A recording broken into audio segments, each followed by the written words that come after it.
So I want to talk to you really quickly about image licensing. When we are using images in Photoshop and we want to export them and take them elsewhere to use for commercial use or personal use, we need to make sure that we're using images that are licensed for those particular uses. A good way to get around this, if you don't have any idea what any of that means, is to use free to use images, royalty-free images, and pictures that people have said, you can use this image for whatever use you want.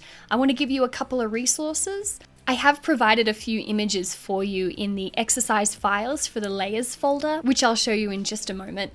But if you don't want to use those and you want to follow along with some of your own images, I want to show you a couple of places where you can get those for free.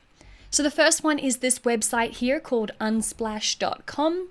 You can use any of these high resolution photos that people have taken for anything that you would like. These people have said you are allowed to use theirs.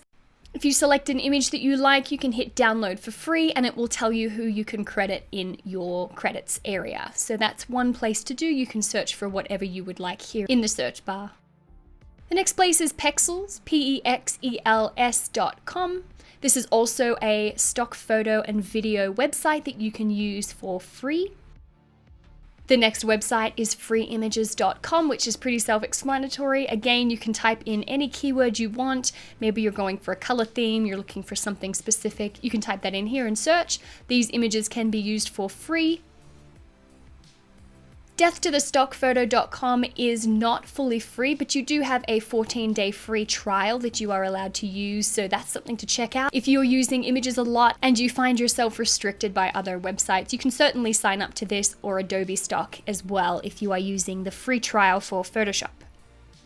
The last place you can do is Google. Now, you can't just type in anything on Google and pull the first image that pops up because it might be from somebody's website or blog and they have not given you permission to use that image. So something that's really handy to do is come over here to your tools icon. If we drop down this menu that says usage rights, we can make sure that we select this option that says labeled for reuse with modification. So things that we are doing in Photoshop counts as modification, which means that we are not leaving the photo as is. So if you were to click that, make sure that gets checked on. These images here have been listed as free to use with modification. So there's just a few different ways that you can get some images. But if you go into the exercise files layers folder that I have made for you, you will find all that we need today to learn more about our layers in the next lesson. Feel free to sub these out for anything that you would like, or follow along with the exact same images until you get the hang of it. Alright, I'll see you in the next lesson.